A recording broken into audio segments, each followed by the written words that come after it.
We are now. I'm going to greet everyone again. B'Shem, everyone.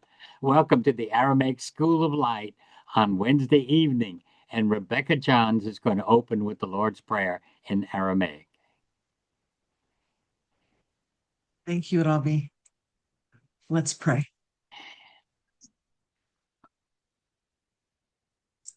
Avun v'shmeya, nithqadash shabach, tetem kuzach, nehwe sriyanach, eikin had shmeya of Allah. Hawla nachmut sulqanan yomana, wa shukran halbain, eikin had apnan, shwakan nachayamin.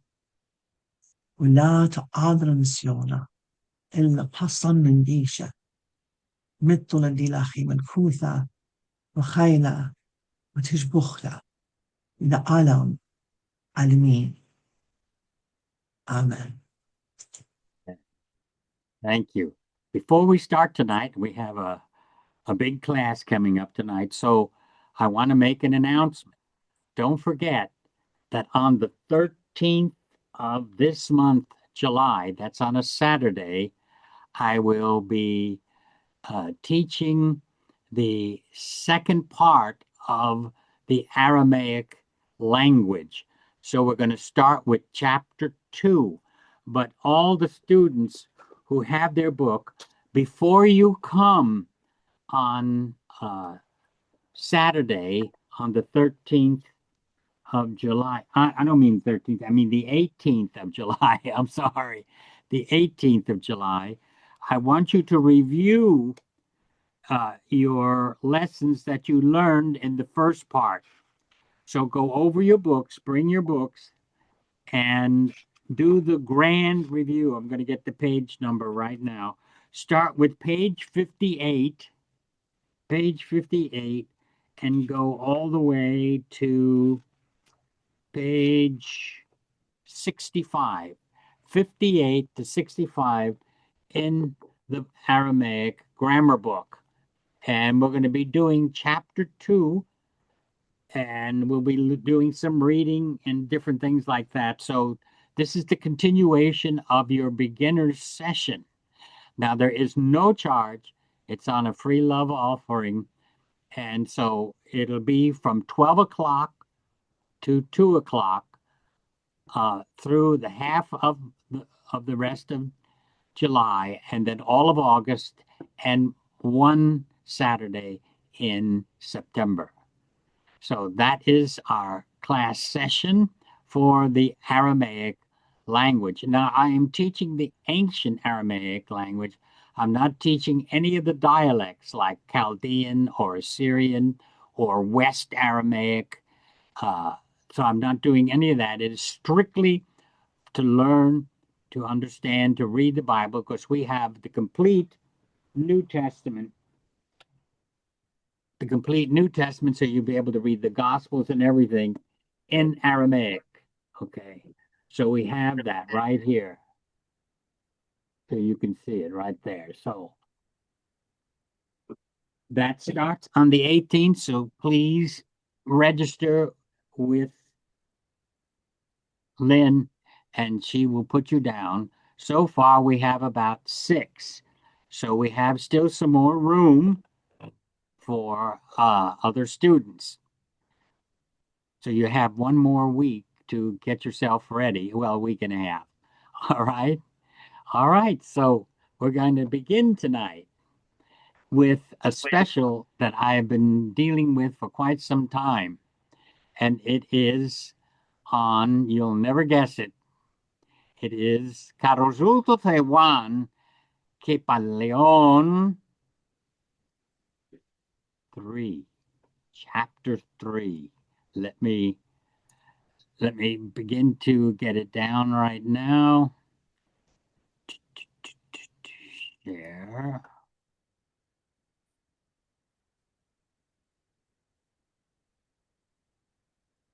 All right, I'm going to bring it over here for me. I didn't remove it, did I, Annie? No, it's good, Rabbi. We can see it. Okay, good. All right. So this is what I'm going to be teaching tonight. This is the classical Aramaic. It's not the full Estrangela. It's only 6 letters that are different. And if you're reading the actual manuscript, there are no dots or dashes or all these little dots and things you see here, and which are not in the Estrangela. You have to be able to know the word. So I told you last week when we were discussing together, Hanny and I, that I would be doing John 3:16. And this is 16. This is 10 and this is 6. So they call this 16. It's the letter Yod and the letter Waw. So that's 16. And I'm going to read to you. And it's going to, first, I'm going to give it to you the way it is in the Aramaic, and then translate each word. And it's going to be different than what you're used to hearing as John 3:16 in many of the words here. Okay. So we're going to start with this right here, but I'll pronounce it for you, but I'm not going to translate these 2 words together, this one and this one, because this word here in particular joins, it's a joint word coming from verse 15. And when I combine it with this word, it has a different meaning, but it means it's coming down from 15. It's joining from 15. So I'm just going to start here with this word, ger. This is the Aramaic word ger. And what does that mean? That means for. For, and this is the word. Someone just came in on here. Let me get that out. Okay. For ahib. Ahib. Ahib is the way we pronounce it. Ahib in Aramaic. And normally it's very soft. It's ahib. But in the ancient, it would probably be ahib. And it's a short form and it's the past tense, and it's the verb love. It's the word to love, and it's in the past tense, loved. For loved Allah. And the reason why Allah now comes in God, Allah comes in here, Allah, because in Aramaic, especially in the writing forms and in the biblical forms, the verb precedes the noun. The verb comes first before the noun. So it's really, we would say in English, for God loved. And this word here, le'alam, I'm sorry, I have another word in my head. Alma. La alma. This is la alma. For God, the world, so much so, for God loved the world so much so. This is the word ekana, so much so. Some people just translated it, for God so, and look where the word so is, way down here. They just use so, but it's ekana. Here it is strong because Jesus is making going to put casting. He's casting God in the role of a father, even though he didn't use the word father here. He's using Allah, but he's going to cast him as we read the rest of it, which most people don't realize it when they're reading it because it's the word God here, and not realizing that Jesus is casting God in a role, in the role of a father, because of what comes here on these verses. You don't get this when you're just reading English. We just say, for God so loved the world that he gave his only begotten son, which the Aramaic doesn't say that at all. Okay? We're going to read it here. So you can see they they place the words differently in Aramaic than we do in English. So the verb comes before the noun, and the word so, the word so here comes almost last, because and they put a period here, but no, this word belongs up here. For we're saying, for God loved the world so much so. This is very strong, so much so. Now, this is when he begins to place God or cast God in the role of a father with this next phrase, which is this right here. But as I told you, we don't form sentences like we do in English. So we're saying here, we have to jump way over here to get the verb. This is the verb here. And this is what is incorrect in Greek and in all translations of John 3:16. This verb right here. This is not the past tense. For when we say the John 3:16, we say, for God so loved the world that he gave his only begotten son. I haven't even gotten to that. We're just doing the word he gave. This is not the word he gave. This verb here is not he gave. And it's netal. Netel. You could say netel. This is the word, netel.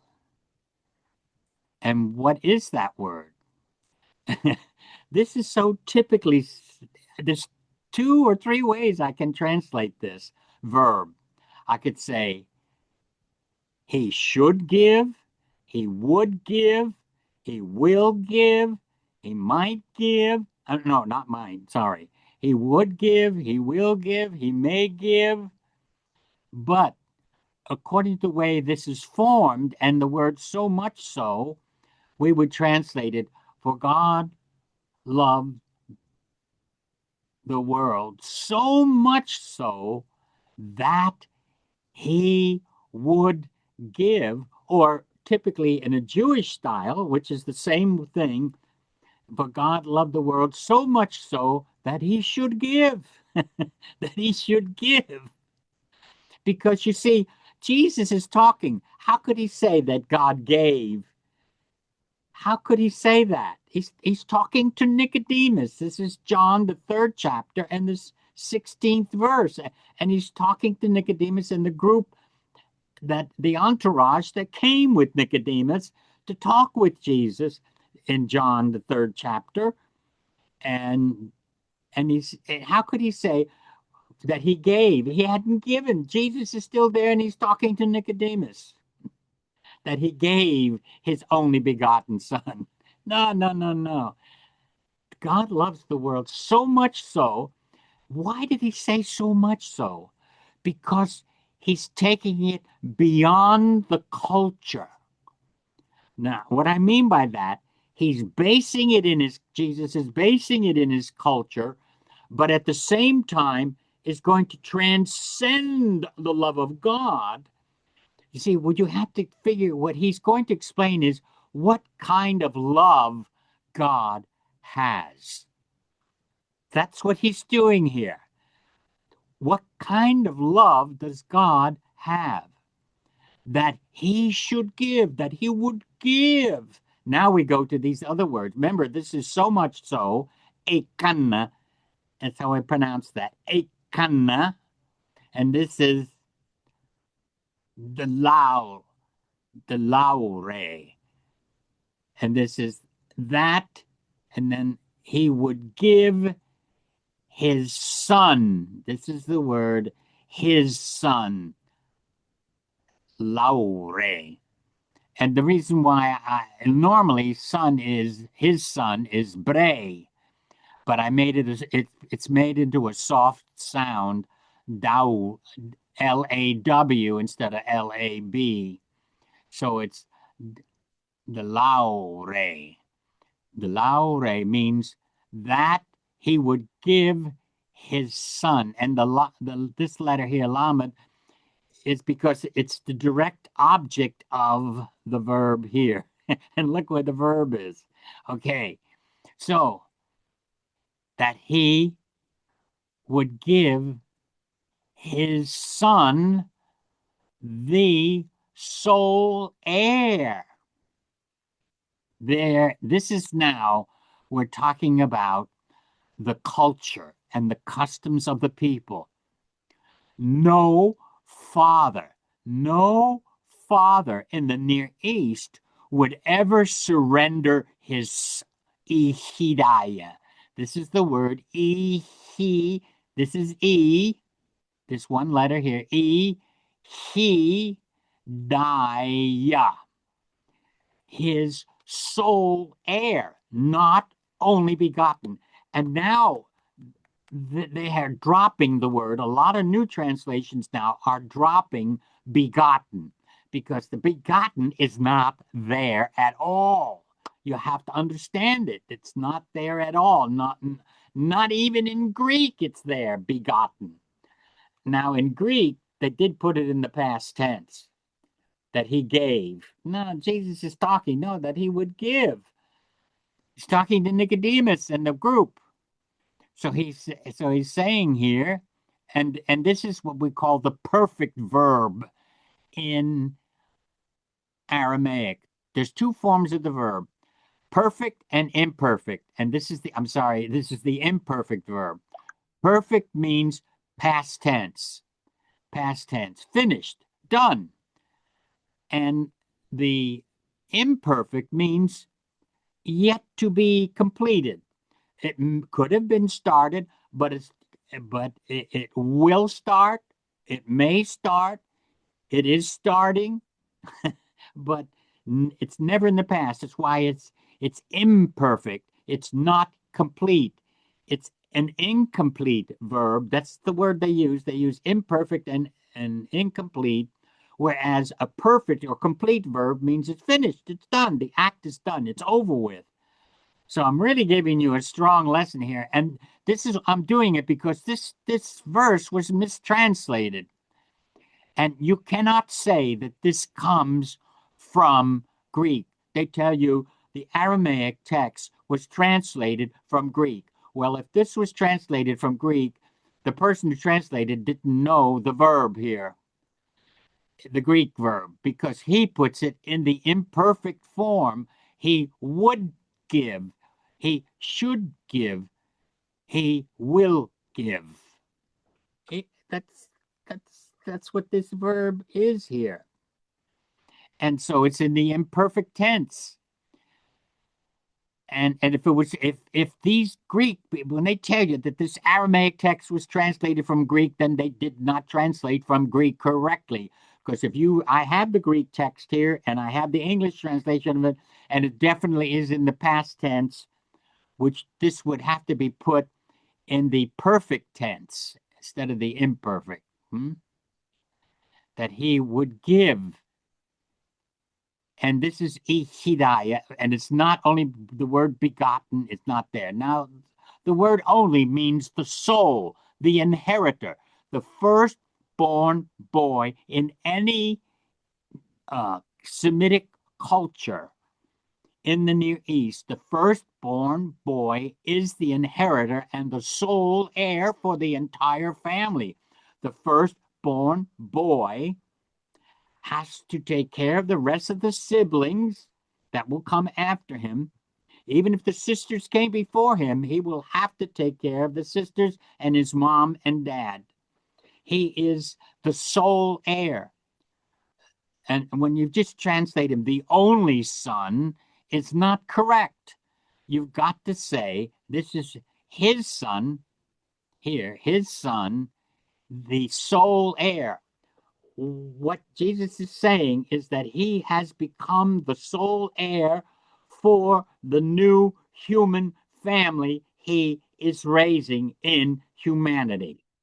He is the ihidaya. He is our ihidaya. He is our firstborn boy because he fully demonstrated God being God's son, being the sonship of God. He demonstrated. He was the first human being to completely demonstrate the love of God and everything. But here, he's emphasizing God's love, because no father would surrender his Ehidaiah, his firstborn boy, to any form of martyrdom or anything like that. He would not do it, because he's supposed to take care of the family. Everyone can, and he's the inheritor of everything. So now you see what Jesus is saying. For God loved the world so much so, he's making it, he's taking it out of something that a normal father in a Near Eastern culture, Semitic culture, would not do. But he's saying God's love is so deep, so rich, and so hard to understand that that he would dare, that he should give his Ishidaya, his sole heir, his son, who was to be the sole heir to the world, to his death. Why? Why would he do such a thing? What kind of love is this? That's how powerful it is. A father who, can you imagine a father or a mother, any parent surrendering their son? It would tear them apart. And this is exactly what Jesus is saying. This is the kind of love God has for you and me, the entire world. The entire world, not just what we think of as people following Jesus, but the entire world. God is tearing his heart out to let his son, the Hidayah, that firstborn boy, he's casting himself in as the firstborn boy too. So I'm talking about Jesus when he's saying this. This is what people don't get when they read John 3:16, because people don't know the Eastern custom, don't understand the meaning of the word Ehidaiah, and they translate. And Jerome changed Ehidaiah to only begotten. Now the word only is there because the firstborn boy is the only inheritor, the sole heir. So the other children get everything too, but he will get different things, but the Ehidaiah gets it all of the Father. And to prove this is what when Jesus told the story about the prodigal son, and at the very end of the story, when the older son, which was the Ehidaiah was sulking. He was sulking. He was so angry with his father and his mother for them throwing a party for his brother, who was the younger brother, who squandered some of the inheritance that the father gave him. He didn't give him all because he told his son, but this is your brother. He tells him, this is your brother. And he says, but you are always with me. You're always with me. And all that I have, all that I own, everything I have, the whole family, it's yours. All that I have is yours. He was speaking to the sulking Ehidaiah in the prodigal son. Jesus, when he told that story, made the one who was in the inheritor, the Ehidaiah, the reminding him of his position in the family. He's going to get everything, and he will rule over his brother. He will rule him. And right now they're celebrating his life coming back to the family. This is what the father was doing. And this is why this Hidayah is so important, that you understand that not only begotten or only son. He's not the only son. And we are all sons and daughters, and God loves the world so much that he would surrender this principle. And he surrendered him to the death of the cross. He didn't rescue him from the cross. except the resurrection. This is where the rest of the verse comes in. He says, and anyone or everyone who, kulman, or whoever, either way you want to translate this kulman, who believes or trusts in him, you can say who trusts in him, believes in him, has faith in him. I can also do, this is dam haman. Dam haman is how you say who believes or who trusts. There's several ways I can translate it. Who believes, who trusts, who has faith in him. I like it if you're going to say has faith in him. I would use in him. But when I use believe, I don't like to say in him. This is bay. This is the word bay, in him. I would just say who believes him. Make it stronger, not just in him. But if you're going to say has faith in him, sounds good. Has faith in him is good. Believes in him, it loses its power. I like believes him. It's stronger. Believes in what Jesus had to teach. Okay. And some translated on him, but, and you can use trust. Who trusts him or who trusts in him is good too. Who trusts in him. Okay. So whoever has trust in him. Now the verb comes before the negative here. La means no or don't or will not. This is the verb here. Will not. Now this next word here, it's pronounced nawad. Nawad, which is what? Nawad means to perish, to be lost, will not be lost. This one word has all these meanings. Or come to naught, or to decay into nothing. Isn't that interesting?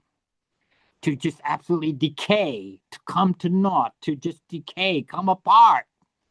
So that whoever believes him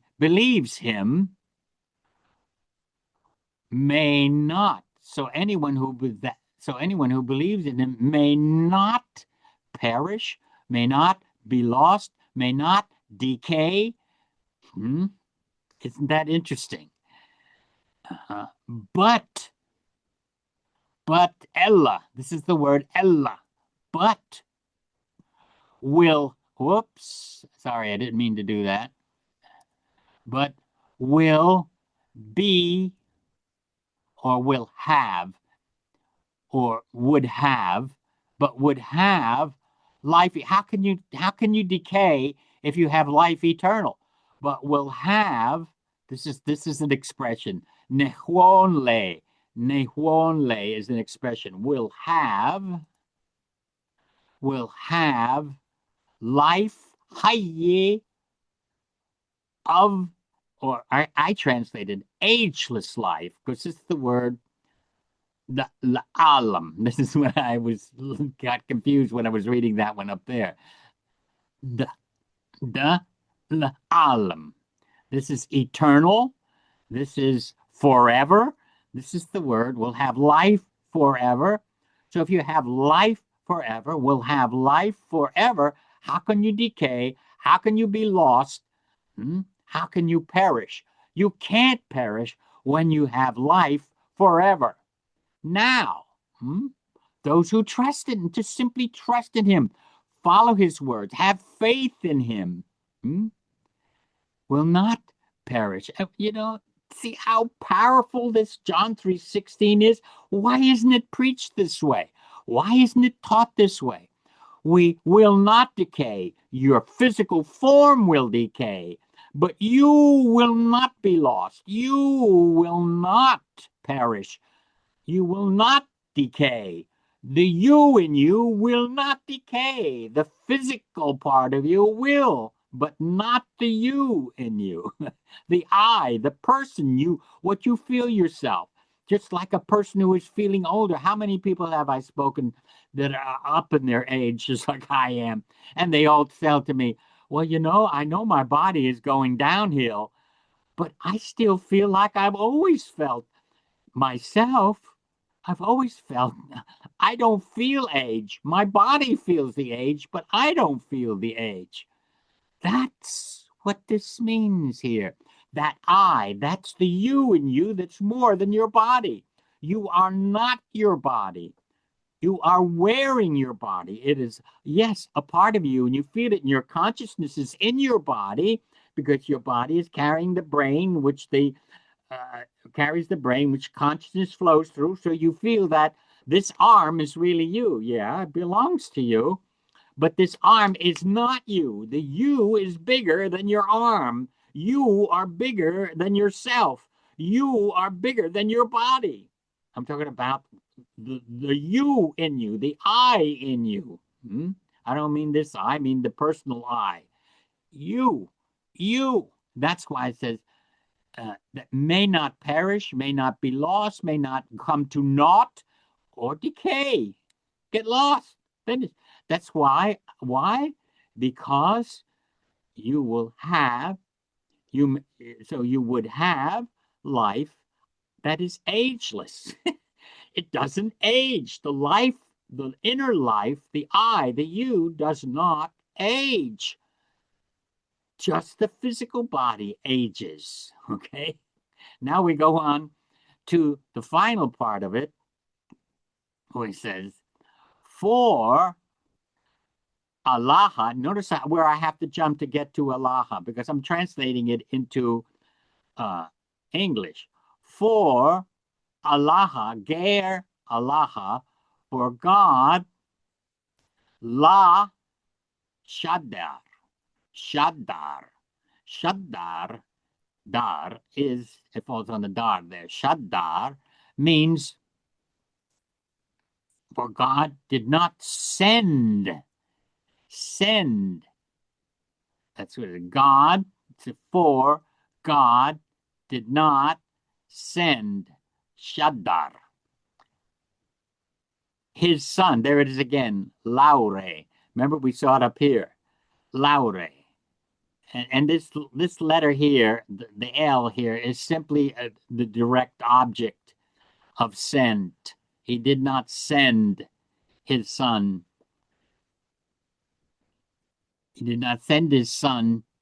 That's what this says here, and that's why the L is there, the Lamed, because it's the direct object of send his son into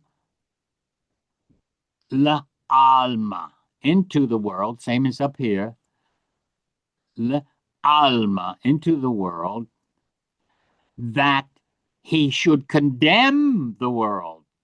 This is the word condemn the world. Again, it's the same as here, la alma, but Ella, but that, here's the word world again, alma, but that the world should live. But that the world should live, not decay, not perish, not be lost, not come to naught. This is, notice, look at the Heth Aleph. Heth Aleph. Here it's life. Here it's the word life. And this is the word live. The word live also. It means to live. This word also means, but not the way it's written here because of the markings. But here it means would live. That the world would live by or through the be they. Now my students should know either is hand, and this is his hand, but that the world should live or would live by his hand. Now, this is interesting. By his hand is the way Eastern people speak, and by his hand is an idiomatic phrase. How could you live by someone's hand. Or you could say, or would be given, or would have life again. You could say, or would be given life. But I like live better here than the word life. And it is from the word life. This word is very unusual in Aramaic, okay? The way they form it. So would live, that the world would live by his hand. His hand means what he has done. You work with your hands. You create with with your hands. You do all kinds of things with your hands. You do wonderful things with your hands, and you can also do crooked things. But here it means he's talking about the Hidayah. He's talking about the son, the firstborn son. So this is what he is saying here. And what he has done, what he has brought to the world by means of the Son, what he has brought into the world. I'm going to, Hanny could really enlarge on this a little more. I want him to talk a little bit about by his hand. Hanny, are you there? I am, Rabbi. I'm trying to turn my camera on. Just 1 second.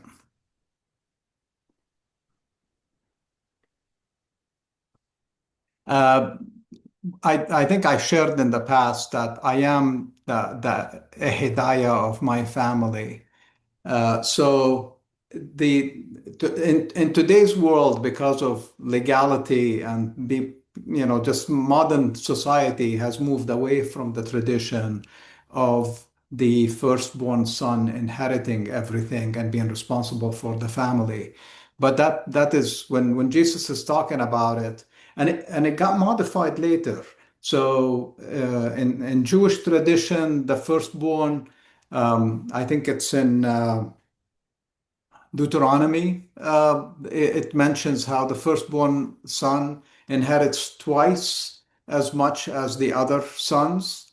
In Islam, it divides. Men inherit more, one share for 2 shares for every female in the family. So culturally, they've always had a definition that raised the sons over the daughters. In Judaism, there is no inheritance unless there is no male in the family. So if a father and mother have only daughters, then they inherit. Otherwise, if there is one son, gets everything. The tradition here, as Jesus is talking about it, and Rabbi, thanks for bringing up the man with the 2 sons parable. He knew this, but he knew that the responsibility of the Hidayah is to pass on the father's love, the father's wealth, and take care of everybody in the family. And I love, Rabbi, that you brought up because when we spoke about by his hand, none of the translations, I even looked in the Arabic translation of the Bible, they don't have the fact that it says by his hand. And that is so critical that it's his creation. When we use the idiomatic matter of or language of by your hand means that you've made it, you've worked on it, you labored to create it. So this is Jesus's labor that we have to follow. And as I always said, Jesus said it, by your works they'll know you. So he knew that he was teaching them how to be meek, how to bring peace, how to love one another, how to love your enemy. That's the work that saves you and saves your soul for eternal life. And we question the West has moved so far away, and now I'm seeing it in the East. The further away we get, the more material we get. People are losing the true Christianity, the true teachings of Jesus, and moving into more of a materialistic mindset. The churches are failing there just like they're failing in the West. And this is so critical. And I know with Dr. Lams's translation, he even was overridden almost constantly by his editors and he missed some things, including in this verse. And I was trying to see if some of his older publications highlight this, because he does use Rabbi, the only begotten Son, and a question came in about that. So, but for Dr. Lamza, the thing that when you come from the culture and you're not sure, you're not trying to build dogma, it's easy to oversee things that the West might misinterpret. I'll let Dr. Errico tackle that question at the end, or we'll do it together. But this is such a powerful component, and I love the fact that we're also bringing that this is, first person Jesus talking about real time, talking about his time and his mission here, and his martyrdom ultimately, and how to view his martyrdom, not in a traditional way. He doesn't say me, he says my teachings. Thank you, Reverend Hanny. I want to say, before we get to the questions, Rebecca, are you there? I'm here, Robbie. Did you want to say anything before we get to the questions? No, please, let's go to the questions. Thank you. Okay. All right, let's go to the questions. Whoop.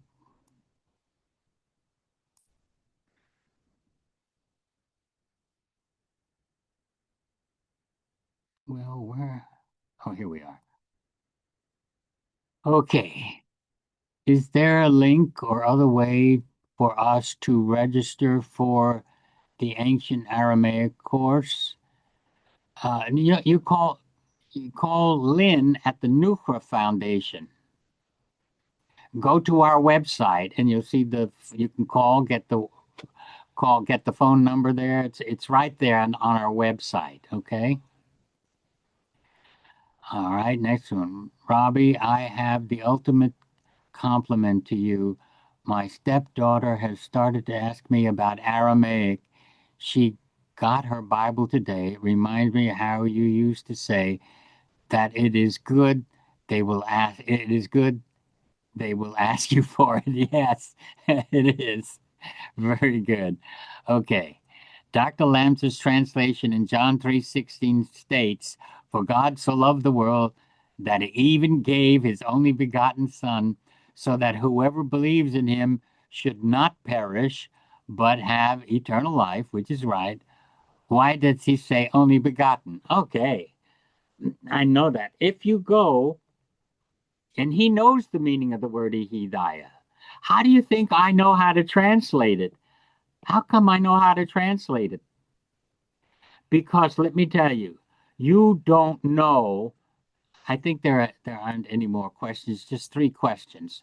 And this is very important. I'm so glad you asked this, and I'm so glad you put that up there, because it's not only there, it's in another place too in John. It's in 3 places in John, and it's only in one place that Lamsa translates it, and that's in the beginning of John. Let me go to it right now. You see, people don't know what we just have this Bible, we take it for granted. This is Lamsa's life. It is his life. Let me explain that. No one helped him. No one gave him money. When he translated this, he stayed in people's homes. They opened their homes. The common people opened their homes to him. When he was translating the New Testament and doing commentaries and stuff, and the New Testament, I'm talking about Acts to Revelation. First thing he translated was the 4 Gospels, which was in the early parts of the 1930s. But in the second part, when he was doing the Acts to Revelation, and believe me, I'm going to tell you what happened and why he translated that way, and I'm going to explain why. So what happened is, I was a little baby. In 1936 is when I was born, and that's when he started translating the rest of the New Testament. And he was only a couple of blocks from me. I was in Queens, and he was in the Flushing area, And I was in Queens, in Astoria, not far from him, but he was doing the translation. And I was playing in the streets as a little boy when he was doing the translation work. No money. He didn't even know where food was going to come from. If people didn't bring food to him, if he didn't, no one helped him. They were against this Aramaic translation. Okay. And even to get the New Testament published, that was a miracle too. And I don't want to give you that story, but it's quite a story. But what happened is he translated everything by himself, no one to help him, to double check his English, no one to double check things. And let me tell you, I've done books, and I've gotten my own books that I've done. And when I've turned it over to the printer, then I get the galleys. I get the galleys. You know what I mean by galleys? In other words, before they go ahead and print it, I've got to proof it myself. He had no people proofing him. He had no people helping him. And this is why I want to tell you what happened, why he has only begotten. He didn't put in only begotten. He didn't. What happened is when he got the galleys, he didn't see it because he was correcting the galleys by himself. No one was helping him. No one was helping him checking on Aramaic. In fact, when I started working with him, the Bible was already complete. He had already finished the entire Bible. There are several other things that needed to be changed. And one time when I was working with him, when we were working on these commentaries here, and I said, he gave me another verse in the Old Testament, and I was reading his Old Testament, and he said, "Oh, no, what are you reading? You reading my translation?" And I said, "Yes, Robbie, I'm reading your translation."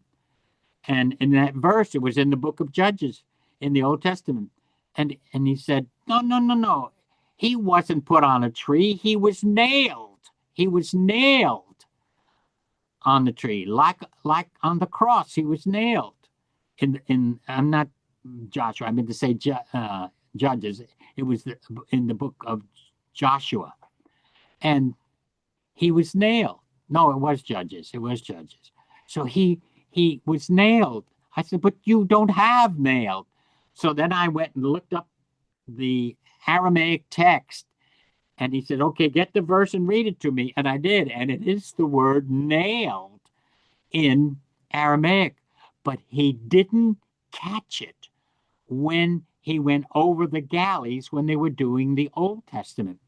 The same thing happened to him when he was checking and proofing the galleys that came back from the linotypers, from getting ready to print the Gospels. And I'm going to show you here where he does translate it. And he even has it, okay. John, in the first chapter, and it is the 12th verse, received him, proved the word of God. Let's see. He came to his own, but those who received them, he gave those who are not born of blood. Okay. Verse 14, John 1, verse 14. And the word became flesh and dwelt among us, and we saw his glory, a glory like that of the firstborn of the father, of a father. He should put of a father. The firstborn of a father. The firstborn of a father. That word there, firstborn of a father, is Ehidiah, the firstborn boy. The firstborn of the father. He didn't even put boy in here. The firstborn male. That's the Ehidiah. But in the other two places, he missed it when he was going over proofing it, because he was so used to hearing probably only begotten. But let me tell you, no one was helping him. No one looked at his.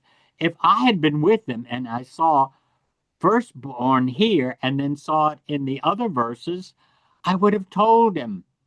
But it was too late. This was already done. And there's several other places too that I caught. But he had no money, no place to put his head, just like Jesus. He did this out of love for humanity because he saw how we have misunderstood the Bible and how we have misunderstood the translation. Only begotten. And I've got news for you. I have even more backing than just Dr. George Lambza on that. The Roman Catholic scholar Raymond Brown, even in Greek, he says this is not a proper translation. This is Raymond Brown. He's gone now. He's already in heaven. He's already done his. He's alive in spirit. But he put in the Greek text in his commentaries, and I have it there, and I put it in his commentaries here to prove to you that even in Greek, it doesn't mean only begotten.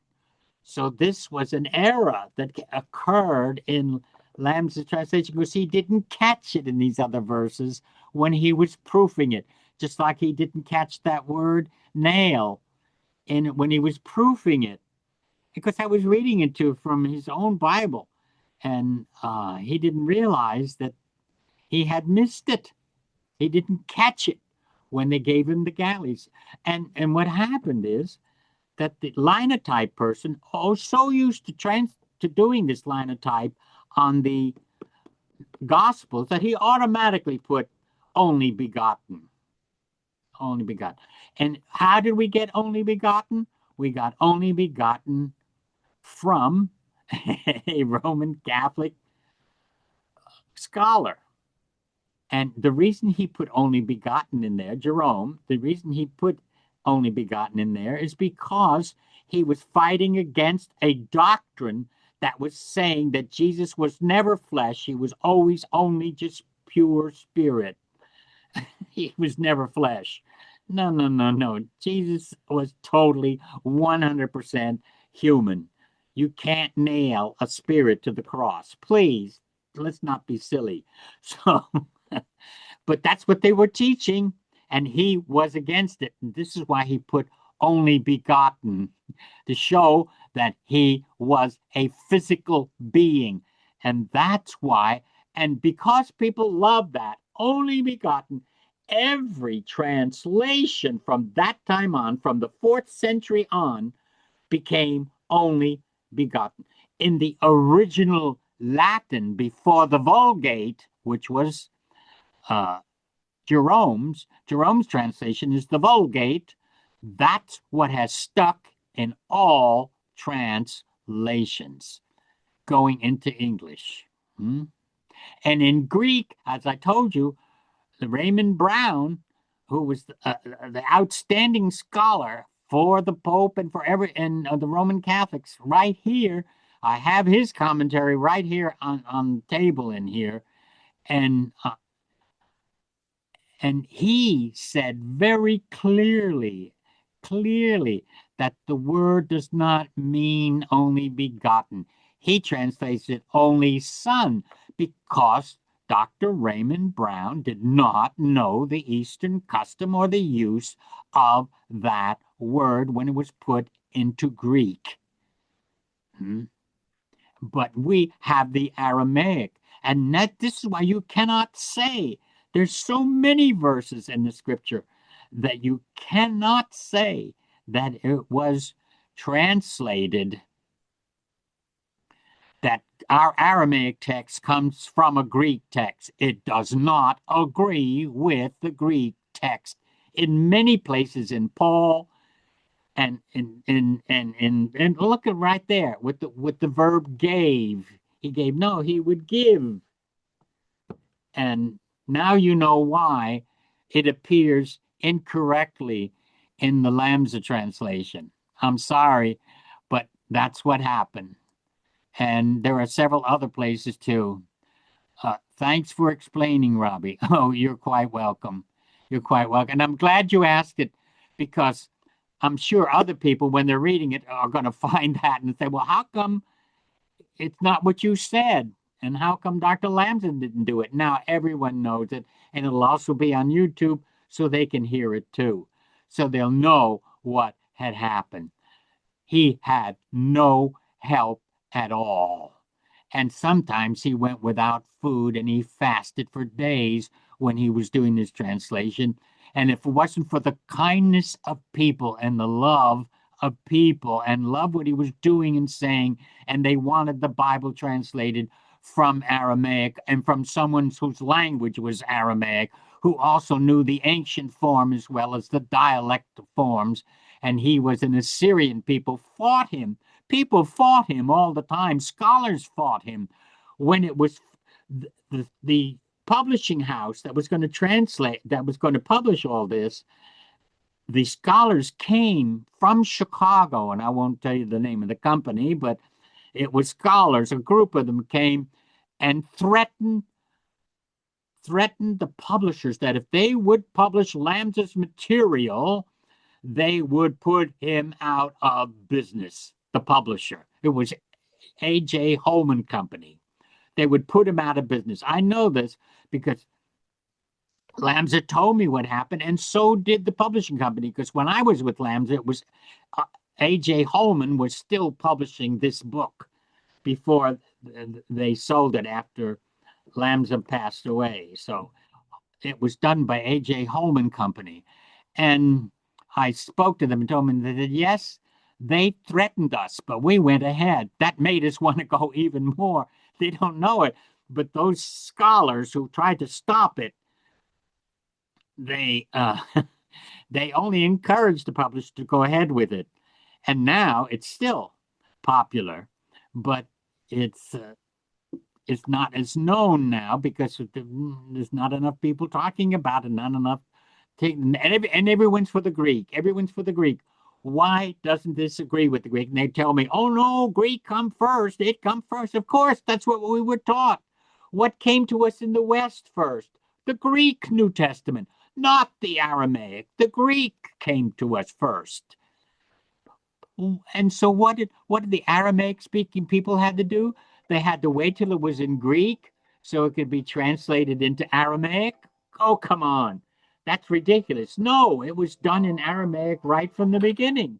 So and this comes and you can see that the Church of the East will tell you that. And if you read the introduction in Lamb's translation here by the patriarch of the Church of the East, his letter and everything, affirming the fact that these Aramaic texts, what I was reading to you today, actually, you actually saw the text. What I was reading to you today is what they inherited. Aramaic. It didn't come through the Greek to them. It came from straight from Aramaic to them, their own language, their own tongue, not in the Assyrian dialect, but in the ancient Near Eastern dialect of the Aramaic. And that's what you were hearing today. You just don't know how precious this is. This is so precious. Well, thank you. And I appreciate you all tonight. Love you. This is so important. I mean, this language and what Jesus did and what Lamsa did with his life, 40 years of his life to produce that Bible and to do the commentaries. And then the more I added to more that he and I worked on together. I spoke from my heart tonight, and I trust you understand that and hold that, and that the Spirit is behind what we are doing here. Love you, bless you, and see you next week. And I think Rebecca, can you take next week? I sure can, Robbie. Okay, then Rebecca has it for next week. I'll All see you right. then. All right. Love you, everyone.